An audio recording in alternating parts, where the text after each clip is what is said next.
Elaine vivía rodeada de fantasmas, aunque solo uno de ellos tenía nombre, Augusto.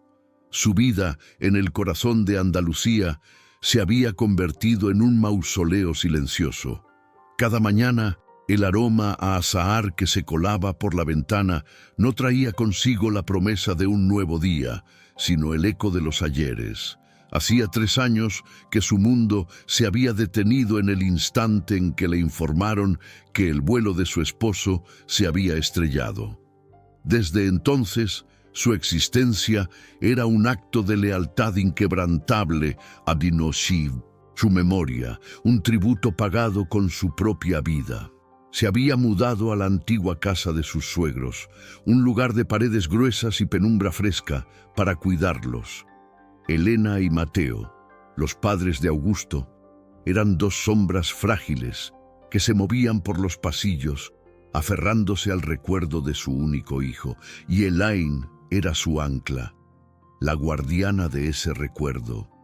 Su cabello oscuro, siempre recogido en un moño impecable, era un reflejo de su esfuerzo por mantener el orden en un universo interior hecho añicos. A sus 40 y tantos, su elegancia serena era una máscara perfecta para la melancolía que anidaba en su mirada. Su rutina era un ritual sagrado, el café de la mañana con Elena, escuchando por enésima vez cómo Augusto amaba el pan tostado con aceite.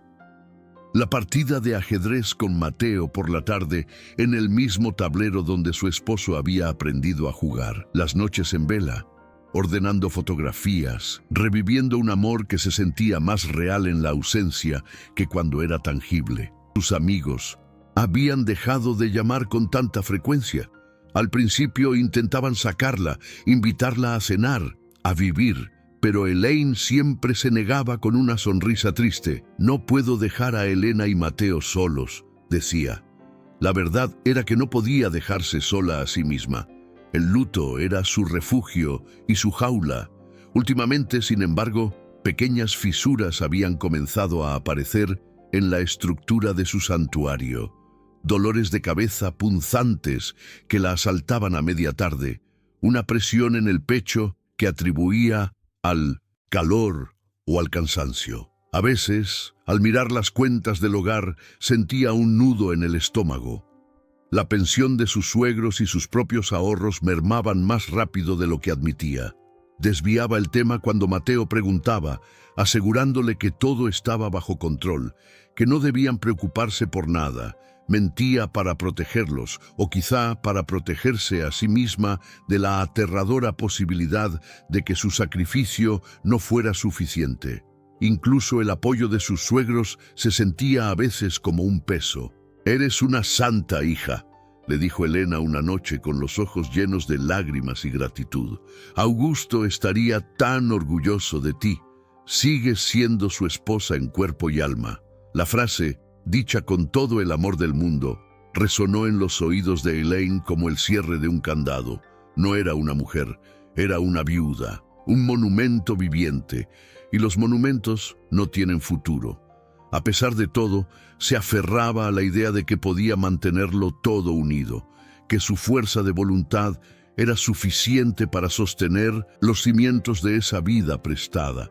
Creía que el control era posible, que podía gestionar el dolor, el dinero y la soledad con la misma eficiencia con la que administraba la casa.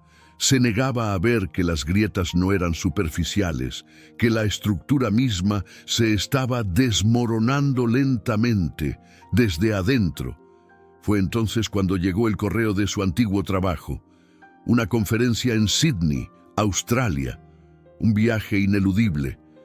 Hacía años que no trabajaba a tiempo completo, pero mantenía un puesto de consultora que le exigía apariciones esporádicas. Esta era una de ellas. Su primer impulso fue negarse. ¿Cómo iba a dejarlos solos? ¿Cómo iba a cruzar el mundo y abandonar su puesto de guardiana? Pero la insistencia de su jefe fue férrea, y una parte de ella, una voz diminuta y casi olvidada, susurró que quizá un respiro, solo unos días, no haría daño. Les comunicó la noticia a Elena y Mateo con el corazón encogido. Vio la preocupación en sus rostros, el miedo a la soledad. «Será solo una semana», les prometió, organizando todo para que una vecina viniera a ayudarlos. «Volveré antes de que se den cuenta». Mientras hacía la maleta, separando la ropa oscura y sobria de su vida en España de los trajes profesionales y funcionales para el viaje, sintió una extraña dualidad. Era como si estuviera empacando dos vidas, dos mujeres distintas, la viuda devota y la profesional competente. Por un instante, al mirarse en el espejo, no reconoció a ninguna de las dos. Solo vio a una extraña, con los ojos cansados, a punto de subirse a un avión que la llevaría al otro lado del mundo, sin saber que en realidad la estaba llevando al borde del abismo. Sidney la recibió con una bofetada de luz y ruido. El aire, denso y húmedo, era completamente distinto al seco y perfumado de Andalucía. El sol no era dorado y amable, sino blanco e implacable, rebotando en el cristal de los rascacielos y en el azul profundo de la bahía. Durante los primeros días, Elaine se movió como una autómata. Asistió a las reuniones, sonrió en los momentos adecuados, tomó notas, pero su mente estaba a miles de kilómetros, en una casa de penumbra, preguntándose si Elena había tomado sus medicinas o si Mateo recordaba dónde había dejado sus gafas. La culpa era una compañera constante, un zumbido bajo la piel. Al tercer día, agotada por el jet lag y la dualidad de su existencia, decidió concederse una tregua. Las reuniones habían terminado temprano y la tarde se extendía ante ella, vasta y anónima. Caminó sin rumbo hasta que encontró una terraza con vistas a la ópera, sus velas blancas recortadas contra un cielo de un azul casi violento. Pidió un café y por primera vez en mucho tiempo respiró hondo. El peso sobre su pecho pareció aflojarse. Aquí nadie la conocía como la viuda de Augusto. Era solo una mujer bebiendo un café. Una extraña sensación de libertad, tan fugaz como aterradora, la recorrió. Quizá, solo quizá, podría acostumbrarse a esto. Fue entonces cuando lo vio. Al otro lado de la calle, junto a un puesto de helados, un hombre jugaba con dos niños pequeños. Una niña rubia de unos 5 años y un niño un poco más pequeño que intentaba alcanzarlo. El hombre se agachó y los levantó en brazos, uno a cada lado, girando sobre sí mismo. La risa de los niños llegó hasta ella, clara y brillante. Elaine sonrió por inercia, contagiada por la escena, pero entonces el hombre se detuvo. Se pasó una mano por el pelo, un gesto rápido y nervioso para apartar un mechón de la frente. El mundo se detuvo. El aire se le escapó de los pulmones en un silbido mudo. La taza de café tintineó contra el plato. Sus manos temblaban sin control. No era un parecido. No era una ilusión creada por el dolor y la distancia. Era la forma en que inclinaba la cabeza al reír, la curva de su espalda, el gesto, ese tan íntimo, tan suyo, que ella había visto miles de veces a través de la mesa del desayuno, en la penumbra de su dormitorio, al despedirse en la puerta. Era Augusto. Una mujer rubia y sonriente se acercó a ellos y le dio un beso en los labios. Un beso casual, lleno de la familiaridad del día a día. Le ofreció un cono de helado y él lo aceptó, dándole una lamida antes de pasárselo a la niña. Una familia perfecta bajo el sol australiano. El shock fue tan violento que la dejó sin aliento, como si la hubieran sumergido en agua helada. Su corazón latía con una fuerza desbocada contra sus costillas, un tambor frenético en medio de un silencio absoluto. Todo a su alrededor se desvaneció. Los ruidos de la ciudad, el olor del café, la vista icónica de la ópera. Solo quedaba su rostro, el hombre que supuestamente había sido incinerado hacía 3 años, el hombre por el que había renunciado a su propia vida. La profesional competente, la consultora eficiente, murió en esa terraza. En su lugar nació una sombra. abandonó la conferencia al día siguiente, inventando una migraña repentina. Su trabajo, sus responsabilidades, todo se volvió insignificante. Su única misión era encontrarlo de nuevo. Se convirtió en una cazadora obsesiva, recorriendo las mismas calles, visitando los mismos parques, con el corazón en un puño y una esperanza enferma anidando en su pecho. ¿Estaba loca? Era el duelo, finalmente, devorando su cordura. Lo encontró 2 días después, en un supermercado. Empujaba un carrito mientras la niña a su lado parloteaba sin parar. Elaine se escondió detrás de un estante de cereales, observándolo. Parecía más relajado, con algunas canas más en las sienes y unas pequeñas arrugas de risa alrededor de los ojos que ella no recordaba. Se movía con una ligereza que nunca tuvo en España, como si se hubiera despojado de un gran peso. Y entonces lo oyó. «¡Papá, mira!», gritó la niña, sosteniendo una caja de galletas con un dinosaurio. Y la mujer rubia, que se acercaba desde otro pasillo, sonrió. «Leo, ven a ver esto, Leo». La palabra resonó en su cabeza como un disparo. No solo había fingido su muerte, se había despojado de su nombre, de su identidad, de ella. Esa noche, en la soledad estéril de su habitación de hotel, la verdad la golpeó con la fuerza de un huracán. Los 3 años de luto sagrado, las noches en vela consolando a Elena, las partidas de ajedrez silenciosas con Mateo, su vida entera puesta en pausa, convertida en un mausoleo viviente para honrar su memoria. Todo era una farsa, una broma cruel y retorcida. Se miró en el espejo y no se reconoció. ¿Quién era esa mujer de ojos hundidos y rostro pálido? ¿La viuda de un héroe o la tonta abandonada por un mentiroso? La soledad era una jaula de cristal. No podía llamar a sus suegros y destruir el único recuerdo puro que les quedaba de su hijo. No podía contárselo a sus amigos sin que la tomaran por una desequilibrada.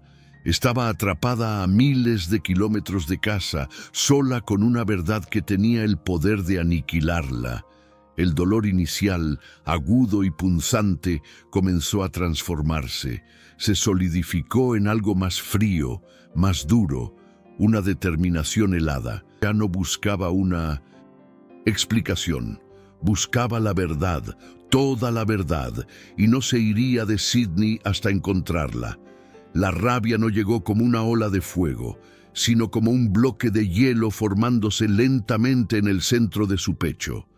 El dolor seguía ahí, un eco sordo, pero ahora estaba contenido, encapsulado en una nueva y gélida lucidez. En la habitación del hotel, que olía a limpio y a nada, Elaine se movió con una precisión mecánica. Deshizo el moño impecable, dejando que su cabello oscuro cayera sobre sus hombros. Fue un gesto pequeño, casi inconsciente, pero fue el primero de muchos. La viuda de Augusto había empezado a morir esa noche. Ya no era una mujer a la deriva en un mar de pena. Era una profesional, una consultora acostumbrada a analizar problemas, a buscar patrones, a encontrar la verdad oculta bajo capas de datos. Y Augusto, o Leo, se había convertido en su proyecto más personal y urgente. Las reuniones de trabajo, las llamadas perdidas, todo se desvaneció. Su mundo se redujo a la pantalla brillante de su portátil, un portal a la vida que le habían robado. Las primeras noches fueron un torbellino de búsquedas inútiles, de callejones sin salida digitales. El nombre Leo Miller era común, anónimo, pero Elaine no se rindió. Tenía un rostro, una dirección aproximada que había conseguido seguir y una rabia que ardía como combustible. Creó perfiles falsos en redes sociales, identidades insípidas de expatriadas buscando conectar. Se unió a grupos de vecinos del suburbio donde él vivía, leyendo comentarios sobre jardinería y seguridad local, buscando cualquier mención, cualquier fotografía. Su método era quirúrgico, paciente. Rastreó el nombre de la mujer rubia, Sara, y a través de ella encontró una veta de oro. Su perfil público estaba lleno de fotos felices. El cumpleaños de la niña, las vacaciones en la playa, la barbacoa del fin de semana. Y en cada imagen, ahí estaba él, sonriendo, vivo, real. Cada foto era una puñalada. Veía en él una ligereza que nunca había conocido, una alegría despreocupada que en España siempre pareció faltarle. ¿Era esa la vida que siempre había querido? ¿Una sin ella? La pregunta la atormentaba en las largas horas de la madrugada, con el zumbido del aire acondicionado como única compañía. Pero el dolor personal ya no era el motor principal. Había algo más, una inconsistencia, una pieza que no encajaba. La encontró en los registros públicos online. La fecha de matrimonio de Leo y Sara era de apenas 2 años y medio atrás. Eso significaba que la conoció después del accidente. Pero ¿cómo? ¿Cómo un hombre, supuestamente muerto y sin identidad, había logrado establecerse, casarse y formar una familia en un país extranjero con tanta rapidez y aparente facilidad? La respuesta no estaba en una historia de amor, sino en los números. Utilizando sus habilidades de investigación corporativa, empezó a cavar más hondo. Se sumergió en archivos de noticias de la época del accidente aéreo, buscando no sobre la tragedia, sino sobre la empresa para la que Augusto trabajaba. Y entonces lo vio. Un pequeño artículo, sepultado en las páginas de finanzas, sobre una investigación por fraude que se había iniciado semanas antes del accidente.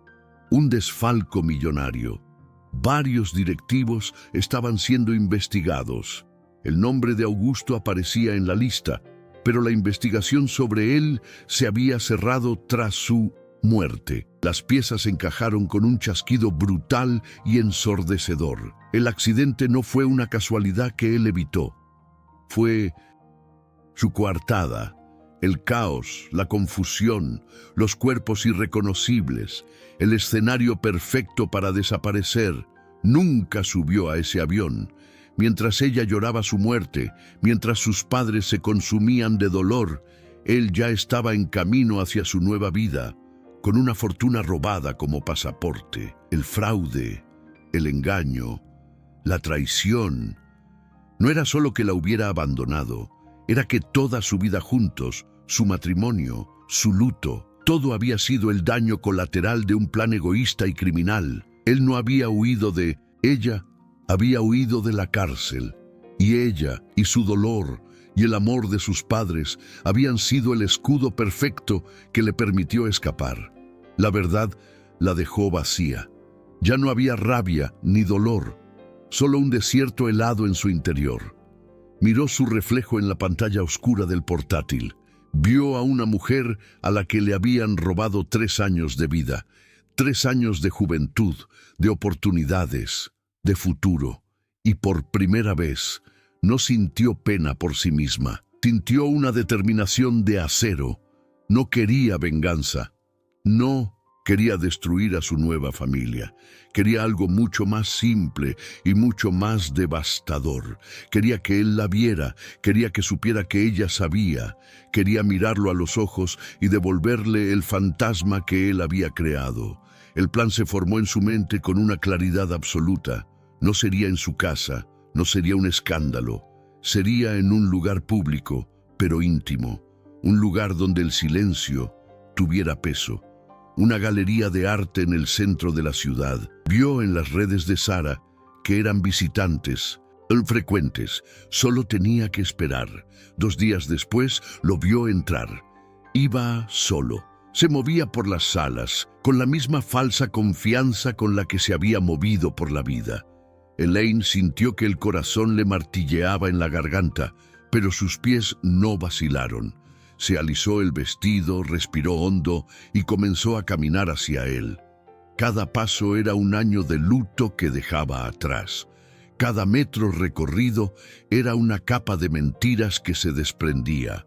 Él estaba de espaldas, observando un lienzo abstracto de colores violentos. Ella se detuvo a su lado, tan cerca que podía oler la colonia que él usaba, una diferente a la que recordaba. Por un instante solo se quedaron ahí, dos extraños mirando una obra de arte. Entonces giró la cabeza ligeramente hacia él y con una voz que era apenas un susurro, pero que cortó el silencio como un cuchillo, pronunció la única palabra que podía destrozarlo todo. ¿Augusto? El nombre flotó en el aire esterilizado de la galería, una reliquia de otro tiempo, de otra vida. Por un segundo, el hombre que se hacía llamar Leo no reaccionó.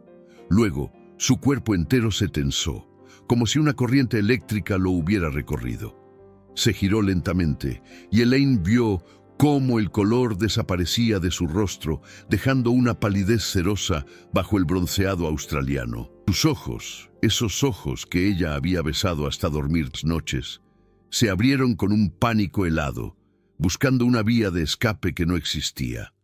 «Disculpe», dijo él, su voz un murmullo forzado, el acento español apenas perceptible bajo una capa de inglés mal disimulado. «Creo que me confunde con alguien más». Elaine no se movió, no parpadeó. Sostuvo su mirada, sintiendo cómo el bloque de hielo en su pecho le daba una fuerza que no sabía que poseía. Nadie más. Se rompía el dedo meñique intentando arreglar la persiana de la cocina en la casa de la calle Geranios, dijo ella en voz baja, cada palabra un dardo envenenado. Nadie más llamaba mi faro a su madre cuando creía que nadie lo escuchaba. El pánico en 1960. Sus ojos se transformó en terror puro. Miró a su alrededor, a los pocos visitantes que deambulaban por la sala, ajenos al drama silencioso que se desarrollaba junto a un lienzo de color carmesí. «Por favor», siseó, agarrándola suavemente del brazo. «Aquí no, venga conmigo». La condujo a un rincón apartado, detrás de una escultura de metal retorcido que parecía un reflejo de sus almas. Su agarre era desesperado. Elaine se soltó con un gesto seco. No iba a permitir que la tocara. «¿Cómo?» Fue lo único que él pudo articular. «¿Cómo me encontraste?» «Eso no importa», replicó Elaine, su voz firme, sin un atisbo del temblor que sentía por dentro. «¿Por qué, Augusto? O debería decir, Leo». Él se pasó una mano por el pelo, el mismo gesto nervioso que lo había delatado. Y entonces la fachada se derrumbó.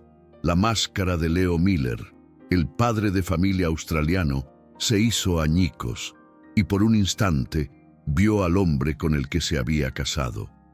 Pero era un espejismo. Este hombre era más débil, más asustado. «No lo entenderías», comenzó, su voz llena de una autocompasión que a ella le revolvió el estómago. Esa vida no era vida, era una jaula. Las deudas, las expectativas de mis padres, el trabajo, todo me estaba asfixiando. Hizo una pausa y la miró con una súplica patética.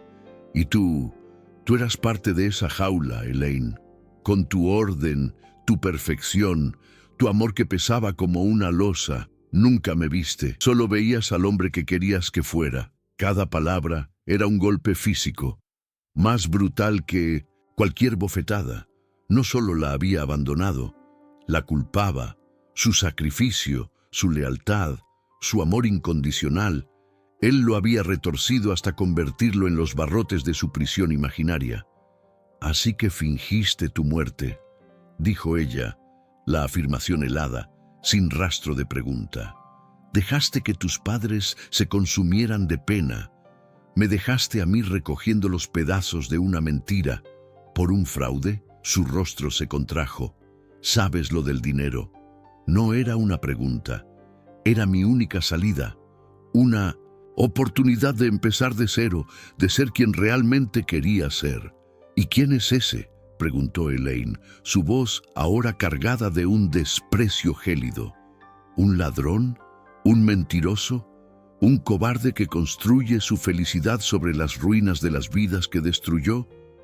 Él dio un paso hacia ella, sus manos levantadas en un gesto de rendición. «Por favor, Elaine, no puedes hacer esto. Tengo una familia ahora, una esposa que me ama por quien soy, hijos, son inocentes, no les arruines la vida. Y ahí estaba la manipulación final, usando a su nueva familia como escudo humano.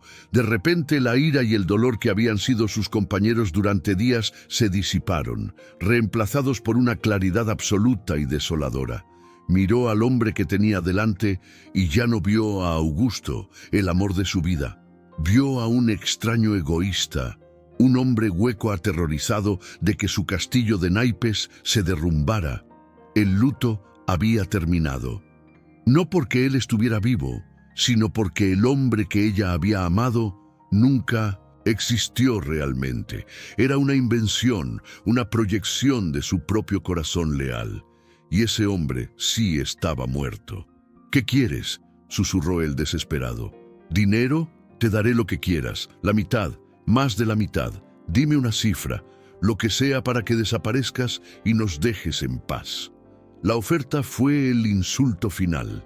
Creía que su silencio, su dolor, sus 3 años de vida robada tenían un precio. Elaine lo miró fijamente, una última vez, grabando en su memoria el rostro de ese desconocido.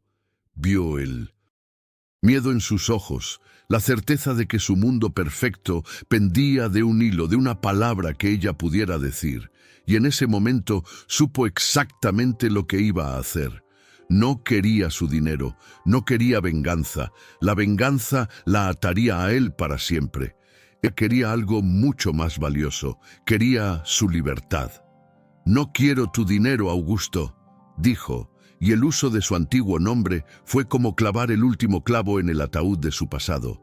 «No quiero nada de ti». Se dio la vuelta sin una palabra más y comenzó a caminar hacia la salida de la galería.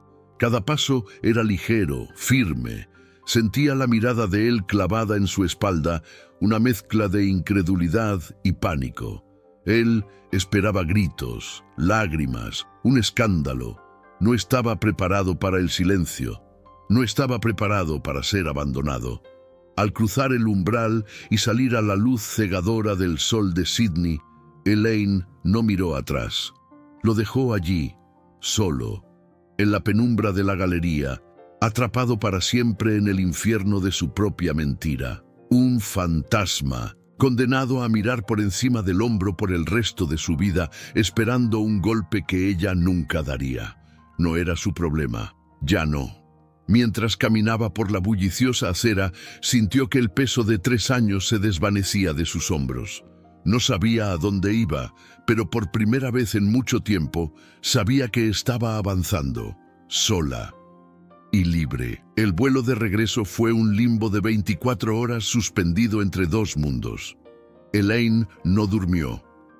Con la frente apoyada en la fría ventanilla del avión, observó el vasto tapiz de nubes que se extendía bajo ella, un desierto blanco e infinito.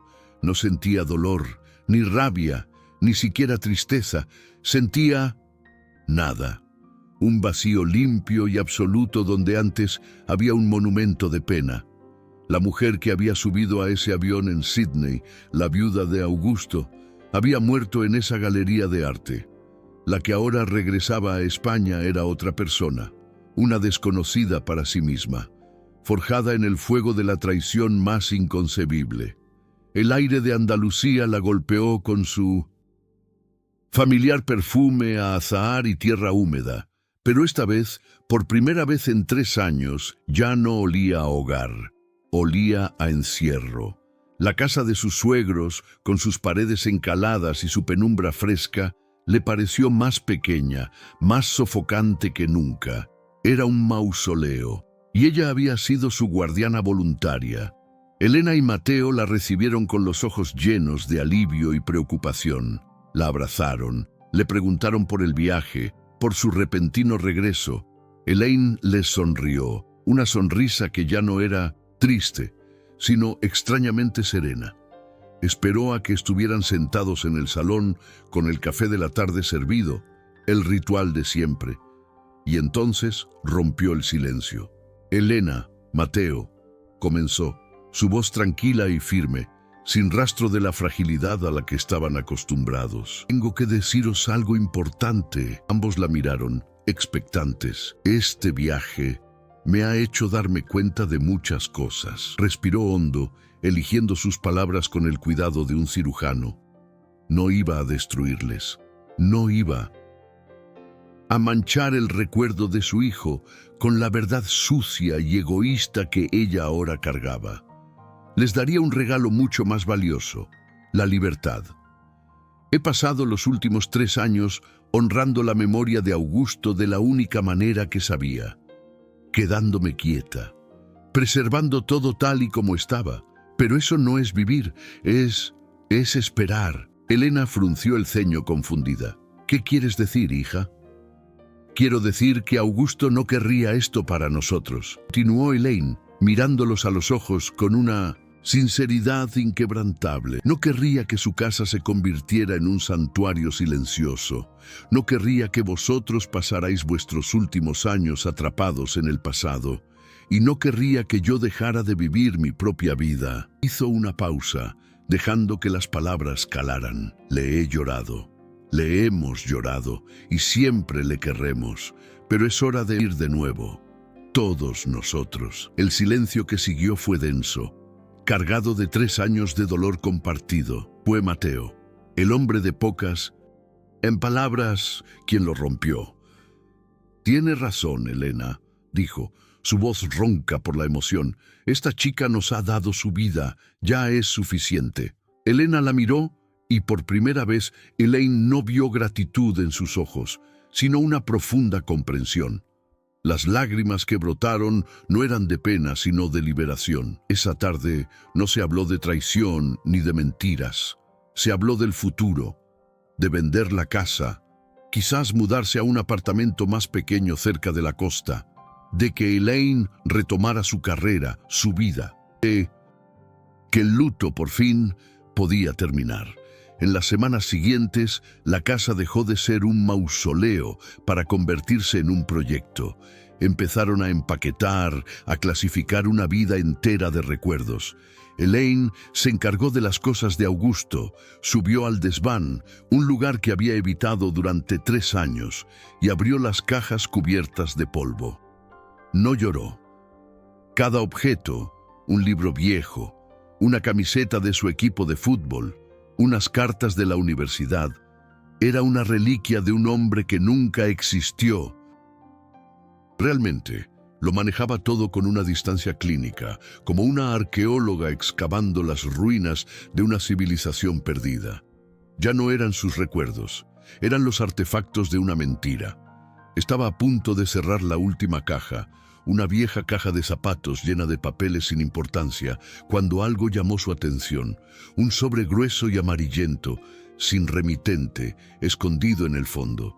Por un momento dudó, pero una curiosidad fría la impulsó a abrirlo. Dentro no había una carta, había un recibo de una caja de seguridad en Zúrich, Suiza, de Augusto, fechado una semana antes del accidente aéreo. Y pegada a él con cinta adhesiva, una pequeña llave de metal plateado. Elaine se quedó inmóvil, con la llave en la palma de la mano. El zumbido del mundo exterior se desvaneció. De repente, todo cobró un nuevo y aterrador sentido. El fraude, el dinero, la fortuna que había robado no estaba con él en Sydney, nunca lo estuvo. Había usado solo una pequeña parte para empezar su nueva vida, para construir su fachada de felicidad suburbana. El resto, la mayor parte, estaba allí, esperando en una bóveda suiza, a salvo, anónimo, intocable. La llave se sentía fría y pesada en su palma. No era solo un trozo de metal, era el peso de una decisión, era poder, era el control absoluto sobre el hombre que le había robado la vida. La libertad que había ganado en Sydney, esa sensación limpia de caminar hacia un futuro en blanco, era solo el principio. Ahora, en sus manos, no solo tenía la llave de su propio futuro, sino también la del pasado, presente y futuro del hombre que la había traicionado. La pregunta ya no era quién era ella, la pregunta era ¿en quién se convertiría ahora? La llave se sentía como un trozo de hielo en la palma de su mano. Fría, pesada, real. No era solo un objeto, era un veredicto. Era el poder de aniquilar el mundo de mentiras que Augusto, o Leo, había construido con tanto esmero. Por un instante, la vieja Elaine, la mujer herida, sintió el impulso de la venganza. Podía volar a Zúrich, vaciar esa cuenta, dejarlo sin nada. Podía enviar una nota anónima a su esposa, a su jefe, a las autoridades. Podía incendiar su vida perfecta con la misma facilidad con la que él había incinerado la suya. Pero mientras miraba la pequeña pieza de metal, se dio cuenta de algo. La venganza era una cadena, no una liberación. Lo ataría a él, a su fraude, a su traición, para siempre, y ella acababa de empezar a ser libre. Una semana después, estaba en Zúrich. La ciudad era limpia, ordenada, impersonal, como la vida que Augusto había intentado construir. El interior del banco era silencioso, un templo dedicado al dinero y a los secretos. Cuando el empleado deslizó la caja de metal sobre el mostrador de mármol pulido, Elaine sintió un último escalofrío. Dentro, perfectamente ordenados, había fajos de billetes de distintas divisas. Y debajo de todo, un único sobre. Lo abrió con dedos firmes. No había una carta, solo una fotografía. Augusto, Sara y los dos niños, sonriendo en una playa soleada. Un souvenir de la vida que le habían robado. Elaine miró la foto, luego el dinero, y tomó su decisión. Con una calculadora mental, estimó el salario que había perdido en esos 3 años, los ahorros que había gastado cuidando de Elena y Mateo, una compensación por el tiempo irrecuperable. Apartó esa cantidad, ni un céntimo más. Era una indemnización, no un botín. El resto, la gran mayoría de la fortuna robada, lo dejó intacto. En una hoja de papel del hotel, escribió una sola frase: el dinero robado nunca compra la paz. Dejó la nota junto a la foto, cerró la caja y se la devolvió al empleado. Salió del banco y no miró atrás. 2 años después, el sol de la mañana se filtraba a través de los grandes ventanales de El Faro, una pequeña librería café en una callecita empedrada cerca del mar. El nombre era Su Pequeña y Secreta Ironía. El lugar olía a café recién hecho, a libros viejos y a la brisa salada que entraba por la puerta abierta. Elaine, con el pelo suelto cayéndole en ondas sobre los hombros y un vestido de lino de color lavanda, movía las mesas con una agilidad que había olvidado que poseía. Ya no había moños impecables ni trajes oscuros. Ya no había máscaras. ¿Me pones otro de esos, jefa?, dijo una voz familiar. Era Miguel, un pintor local que usaba el café como su estudio. Elaine sonrió. Claro, pero este corre por tu cuenta. Ya te he invitado a 3 esta semana. El arte necesita combustible, bromeó él, y la risa de Elaine resonó en el local, cálida y sin esfuerzo. Había usado el dinero de Zúrich para esto, para construir algo suyo, desde los cimientos. Un lugar lleno de luz, de historias, de vida. Elena y Mateo, ahora viviendo en un cómodo apartamento con vistas al mar, la visitaban a menudo. Ya no hablaban de Augusto, hablaban de los nuevos libros que habían llegado, de la exposición de Miguel, del futuro. Elaine había logrado lo imposible. Les había devuelto la paz sin destruir su recuerdo. Había separado al hijo que amaban del hombre que la había traicionado. Esa tarde, mientras ordenaba unos libros, la campanilla de la puerta sonó. Entró una mujer de unos 30 y tantos años, con los ojos enrojecidos y una expresión de derrota. Se sentó en un rincón, pidiendo un té en un susurro. Elaine la reconoció. Era la dueña de la floristería de la esquina, cuyo marido la había dejado la semana anterior. Elaine le llevó el té junto con un trozo de pastel de almendras. «Cortesía de la casa», dijo suavemente. La mujer levantó la vista, sorprendida. Gracias, pero a veces un poco de dulce ayuda a pasar el trago amargo, dijo Elaine, sentándose frente a ella por un momento. Créeme, lo sé. No le contó su historia. No hacía falta. Pero en su voz, en la calma de su mirada, la mujer encontró un refugio inesperado. Vio en Elaine no a una mujer que nunca se había roto, sino a una que había sabido recoger sus propios pedazos y construir con ellos algo aún más hermoso. Al cerrar la tienda, esa noche, Elaine se detuvo frente al escaparate.